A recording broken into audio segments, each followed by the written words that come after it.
Posso entrar como turista e mudar o meu status para trabalho, conseguindo uma oferta de trabalho no Canadá?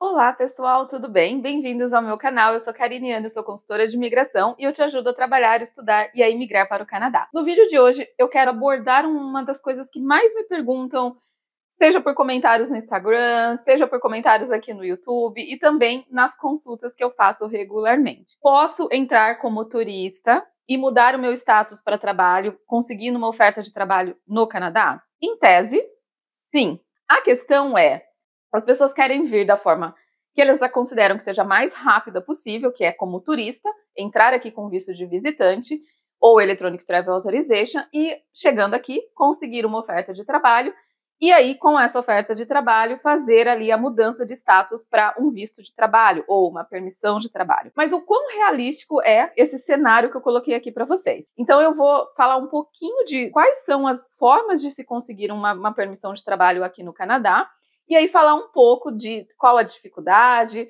quais são os desafios que vocês vão encontrar fazendo esse tipo de abordagem. Particularmente, não é a estratégia que eu recomendo, tá? Isso eu, Karina, como consultora de imigração, e sabendo um pouco mais dos processos de imigração em si, dos caminhos, de toda a questão de elegibilidade e requerimento, eu sempre falo que essa não é a melhor estratégia se você está pensando em vir para o Canadá e imigrar futuramente, ou mesmo até para conseguir uma permissão de trabalho ali temporária. Por que eu acho que isso não é uma boa estratégia? A função principal de um visto de turista, ou mesmo de um Electronic Travel Authorization, é turistar, vamos dizer assim. E essa intenção ela é declarada no momento em que você entra aqui no Canadá. Se você consegue uma oferta de trabalho e alguns dias depois vai até a fronteira ou vai até, enfim, fazer uma aplicação de visto de trabalho, isso pode ser confrontado. Mesmo se você aplicar online, isso pode ser confrontado, tá bom? Então, assim, há riscos muito grandes quando você faz esse tipo de abordagem. Há os riscos envolvidos, em alguns casos vale a pena. Algumas pessoas vão entrar aqui com Electronic Travel Authorization já tendo, por exemplo, um processo de LMAE aprovado. Ao invés de elas aplicarem lá do Brasil online, elas vão chegar aqui e aplicar depois na fronteira, ou mesmo online, se for o caso, mas elas já estarão aqui no Canadá. Agora, se você não tem nada em vista, ou seja, se você não tem o suporte do empregador, se você não tem um LMAE aprovado, acaba que você vai assumir um risco bastante grande, especialmente se você for fazer uma aplicação de fronteira terrestre, ou seja, ir até a fronteira do Canadá, fazer o que eles chamam de flagpole, reentrar no Canadá e declarar uma nova intenção de trabalho desta vez. Mas eu quero voltar um ponto antes disso, antes mesmo de chegar aqui como turista, ou já quem chegou e tudo mais. A questão é, o quão realístico é chegar aqui e conseguir uma oferta de trabalho? Não é tão realístico, vamos dizer assim, essa é a verdade. Tem pessoas que conseguiram? Tem pessoas que conseguiram. Eu já fiz processos de pessoas que conseguiram. Cada caso é um caso. Quando você entra aqui no Canadá como turista, você tem uma permanência máxima de 6 meses a cada entrada. Passou 6 meses, você vai ter que fazer uma extensão da sua permanência como turista ou mesmo fazer um flagpole, sair e voltar para o Canadá, reentrar como turista novamente, tá? Para que o seu cronômetro zere e você tenha mais 6 meses. Esse prazo de 6 meses, para aquelas pessoas que estão entrando com a intenção de buscar trabalho aqui, ou mesmo trabalhar sem autorização, acaba passando muito rápido. E aí que é o primeiro risco do negócio, vamos dizer assim. Pessoas vão acabar perdendo o prazo de fazer a extensão da sua permanência aqui no Canadá e, com isso, ficar sem status aqui no Canadá, o que depois vai dificultar ainda muito mais lá na frente. Então, esse é o primeiro ponto a se considerar. Quando você entra aqui como turista, a sua intenção é migrar depois, fazer uma mudança de status para um visto de trabalho ou de estudos, você tem que estar sempre ligado nesse tempo que você tem para que você não passe o tempo da sua permanência aqui como turista. Ah, mas eu entrei legal, já estou aqui há 1 ano. Se você já está 1 ano e você não fez nenhum processo de extensão, você não está mais legal no Canadá. Você já perdeu o seu status há algum tempo, tá bom? Então se preocupe com esse ponto. Depois vamos lá. Conseguir um trabalho para fazer a mudança de status de visitante para trabalho. A questão é, as pessoas acham que é simples, qualquer trabalho que eu conseguir, eu vou depois fazer essa mudança ali, isso vai ser um processo extremamente natural. E não é bem assim. Para que você consiga um trabalho que te permita ter um work permit, ou seja, uma permissão de trabalho, o seu empregador tem que fazer um processo de LMA, que é o Labor Market Impact Assessment. Ou seja, basicamente, provar para o governo do Canadá que essa empresa, que esse empregador, ele não arrumou nenhuma pessoa aqui no Canadá para desempenhar a sua vaga. E que você era o candidato ideal, o candidato mais adequado, mais qualificado para desempenhar aquelas funções. O quão fácil vai ser você conseguir que o empregador faça isso para você em pouco tempo? Isso, né, assim, você está aqui, talvez te facilite o fato de você fazer algumas entrevistas, porém, há um processo a seguir. Esse processo de LMA, que é mais ou menos um suporte, um sponsor, vamos dizer assim, do empregador para o seu visto de trabalho, ele tem um tempo a ser feito, né? Então, por exemplo, parte do princípio de fazer um anúncio da vaga, um anúncio correto, com todas as informações que o governo exige, passa-se por um processo de recrutamento, de seleção, tabelando por que a pessoa X não é adequada, por que o canadense não é adequado, por que a pessoa que tem um PR não é adequado e por que você é adequado. Então, basicamente, a empresa tem todo o ônus de provar para o governo que você é a pessoa adequada para aquela vaga. Para alguns casos, e há uma demanda muito grande, a gente consegue fazer o processo mais rápido, mas não quer dizer que a gente consegue pular etapas. A gente tem que demonstrar que há, sim, que houve um recrutamento. Por quê? O governo do Canadá, ele quer que seja justo, né? Ele não quer que uma empresa, por exemplo, fique contratando profissionais estrangeiros que não estão aqui no Canadá para pagar menos, enfim, para, né, não fazer ali, não dar todos os benefícios que daria um canadense. Porque tudo isso desregula o mercado. Tudo isso faz com que, se eles facilitarem, as empresas passem a contratar profissionais de fora e não contratem canadenses. Então, há uma regulação nisso. E há também certos critérios a seguir quando a gente faz um processo de LMA. Então, se uma empresa ou alguém, ou enfim, algum profissional te prometeu isso muito rápido, vem para cá, entra como visitante, que em poucos dias, né, a gente vai conseguir um visto de trabalho, fique de olho nisso, porque há um processo a ser feito. Algumas empresas, dependendo da área, dependendo do que for, elas já conseguem ter os spots de LMA pré-aprovados, mas isso é muito raro de acontecer. O que significa isso? Se ela tem pré-aprovado, pode ser que o processo de escolha de um profissional estrangeiro seja mais rápido porque ela já aprovou aqueles spots. E dá para fazer isso, sim, sem ter candidato ideal nesse momento, tá? Porque isso vai depender muito do quão deficiente é o mercado de trabalho para algumas áreas. E a empresa, ela pode ter alguns spots já aprovados de LMA, ou seja, um LMA que não é nomeado a ninguém. E aí, com isso, se ela achar o profissional adequado, ela vai conseguir contratar aquele profissional mais rápido. Só que isso não impede de ter uma aplicação para um visto de trabalho. E na aplicação do visto de trabalho, com o suporte do empregador, que já tinha o LMA pré-aprovado, você que tem ali o ônus, vamos dizer assim, de provar para o governo que você atende todos os critérios para desempenhar aquele papel. Ou seja, você tem experiência, você tem o inglês adequado, você tem a formação adequada, seja lá qual for o tipo de trabalho. Então, quando a gente tem, sempre que a gente faz um processo de LMA seguido de um processo de aplicação de Work Permit, ou seja, de permissão de trabalho, tem duas coisas a se considerar aí. Primeiro, o empregador provar para o governo que ele não arrumou um canadense ou um residente permanente capacitado, que tivesse todos os requerimentos para desempenhar aquele papel, e por isso ele está contratando você, né? E óbvio que a gente também manda para processo de LMA seu currículo, mostrando que você tem ali todos os requisitos da vaga, mas ainda depois você tem a questão de aplicar para um Work Permit. E nesse momento você tem o papel de provar para o governo que você tem todas as qualificações para desempenhar aquela função. Então, chegar aqui como visitante, fazer uma mudança de status, ela não é tão simples quanto parece. Você vai ter que ficar um tempo ali esperando, enfim, né? Se você é muito bem qualificado e passou por um processo, conseguiu um LMA, maravilhoso, dá para fazer. Agora, se você não tem nenhuma qualificação, porque a maioria das pessoas que me fazem esse tipo de pergunta, elas não vão ter o inglês, elas não têm uma formação, na maioria dos casos, não têm uma experiência adequada e acha-se que simplesmente chegando aqui, sem ter nenhuma experiência, conseguir um trabalho, vai conseguir fazer aprovar ali ou conseguir que o empregador faça o processo de LMA.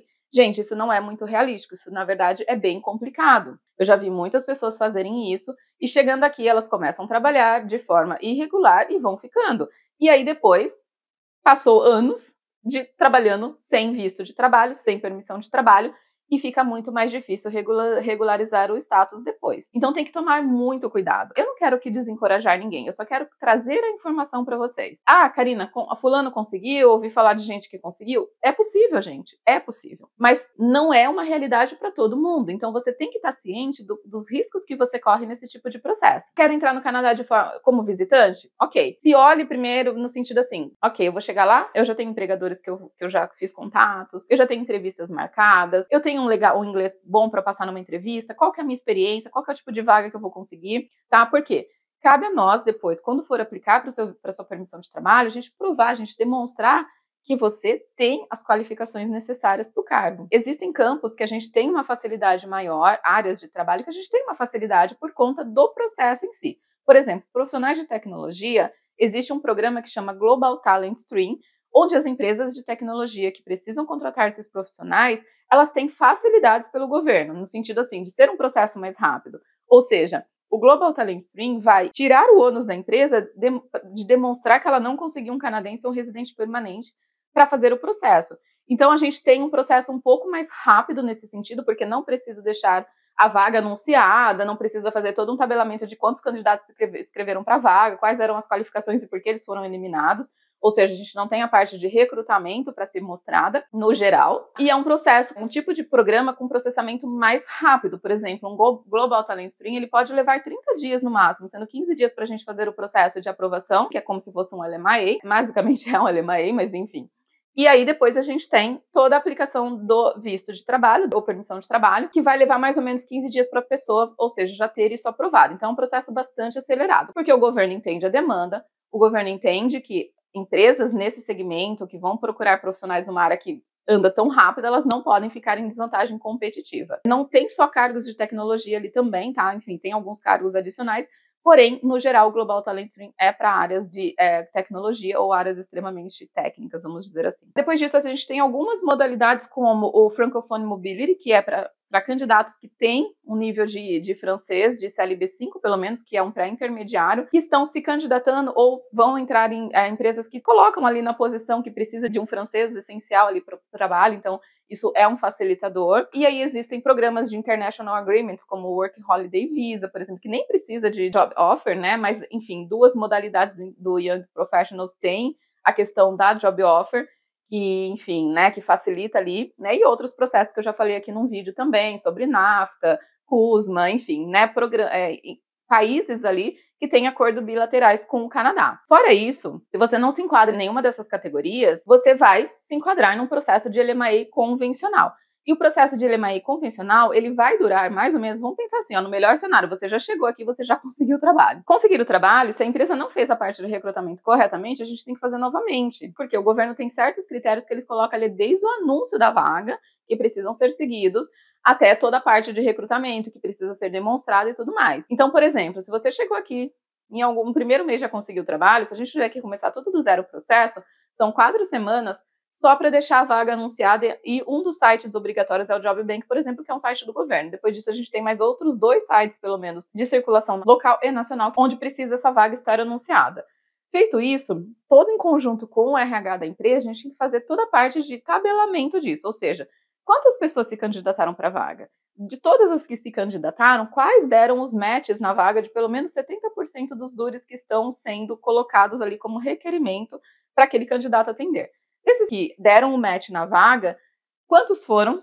Quantos passaram da primeira entrevista? Quantos passaram da segunda entrevista? Ou seja, dependendo de quantos forem, a empresa vai ter que fazer essa peneira, vamos dizer assim, e chegou lá no final porque você foi escolhido e não um canadense, e não um residente permanente. E aí tudo isso a gente prepara, todo o pacote de aplicação, manda todo esse relatório para o governo, que vai fazer ali o processo, que vai durar mais ou menos 8 semanas, ou seja, mais 2 meses em média de processamento, salvo algumas exceções que dá para ser pedido um urgenciamento. Feito isso, ok, 3 meses dando tudo certo, a gente tem que contabilizar aí que tem empresa, RH da empresa às vezes é muito chato, é demorado, eles não vão ter a mesma pressa, dependendo de como for. No melhor cenário, 3 meses a gente terminou esse processo e você recebeu um LMIA positiva.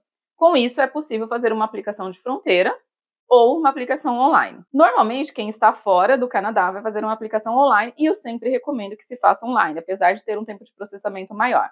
Por que é arriscado uma aplicação de fronteira? Não todos os casos, obviamente, cada caso é um caso, mas no geral, pensa assim, se você entrou no Canadá como turista e você declarou a sua intenção de turista lá atrás, deu alguns meses, você chegou lá, ó, tá aqui a minha LMAE, o oficial na CBSA, ele pode questionar isso, mas peraí, você veio para cá para trabalhar e você declarou que você entrou aqui como turista. E aí vai dele ser convencido daqui da sua história. Não, mas quando eu cheguei eu tinha realmente a intenção de visitar, mas aí de repente aconteceu de cair um trabalho no meu colo. Esse é o risco do negócio. E aí você entendendo o processo, tipo, poxa, se vai levar no mínimo 3 meses, normalmente vai levar pelo menos 6 meses ali para sair toda essa parte do LMAE. E aí você tem aquela permanência anterior que eu falei para você, né? De tipo até 6 meses. Então você tem que se preocupar em fazer a extensão, a manutenção do seu status aqui como visitante. Porque se passar de 6 meses, você já estará de forma irregular aqui no Canadá. É bem difícil.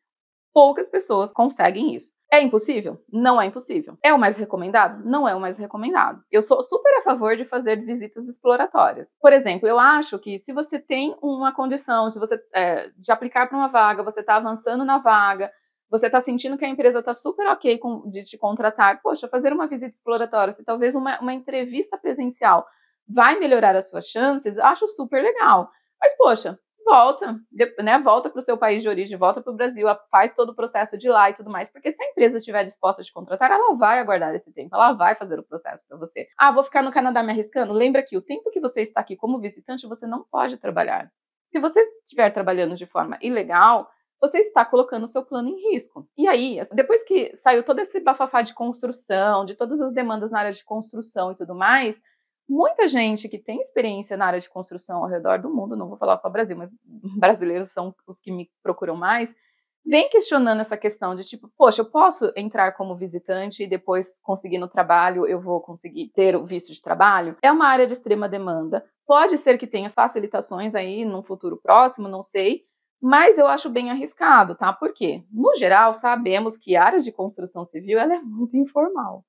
Ela tem uma tendência muito grande de manter funcionários trabalhando na ilegalidade. A possibilidade de você chegar aqui e conseguir um emprego na área de construção pode ser alta? Pode, porque tem uma demanda grande e tem muitas empresas que vão te pagar under table, ou seja, vão te pagar em cash e não vão recolher impostos, isso não vai, em tese, te dar um comprometimento, mas aí você tem a questão de se você ficar fazendo muita extensão de permanência, estou como visitante, quero estender mais 6 meses. Só aí já foi 1 ano. Passou esse 1 ano, você vai fazer outra extensão. Terceira extensão. Se você não conseguir que a empresa te dê um suporte para um processo de visto, de trabalho, de permissão de trabalho, isso vai começar a ficar arriscado você fazer essas extensões, porque uma hora o governo vai questionar. Falar, peraí, você já está 1 ano e meio aqui como turista, o que é isso? Acaba ficando difícil. Então pensa assim, vou para a área de construção, tem uma demanda gigante.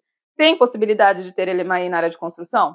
Tem, mas tomem muito cuidado, porque a área de construção, como eu falei, no geral, para eles é muito mais fácil as empresas terem a prática de contratar funcionários na ilegalidade. Por quê? Eles fazem o que eles querem, eles pagam do jeito que eles querem, e aí você não tem nem com quem reclamar, certo? Então a chance, às vezes, de você não conseguir um suporte do empregador, mesmo tendo uma super experiência na área de construção, é grande. E depois disso, se conseguir, é uma maravilha, tem demanda. Eu acredito que o governo passe a fazer processos de LMAE mais rápido nesse sentido, para que se consiga mais rápido que essas pessoas entrem no mercado de trabalho para suprir essas demandas, tá bom? Mas lembre-se de uma coisa, você precisa ter experiência para ser comprovada. Então, vou vir para cá desse jeito? Se prepare, se programe, tenha pelo menos um inglês ali que você consiga se comunicar o mais básico possível. Tenha sua experiência de trabalho como ser comprovada, tá? Por quê? Não é fácil, certo? E aí, ninguém quer aqui que você corra o risco de ficar vulnerável, vamos dizer assim. Então esse é meu recadinho para vocês no vídeo de hoje. Eu espero que vocês tenham gostado. Se você gostou, deixa o seu like, compartilhe, comente, que é muito importante a sua participação. Eu vou deixar o link aqui na descrição desse vídeo para consulta. Se você quer fazer o seu planejamento de imigração agora para 2024, será um prazer poder planejar isso com você, tá bom? Muito obrigado e até o próximo vídeo. Tchau, tchau!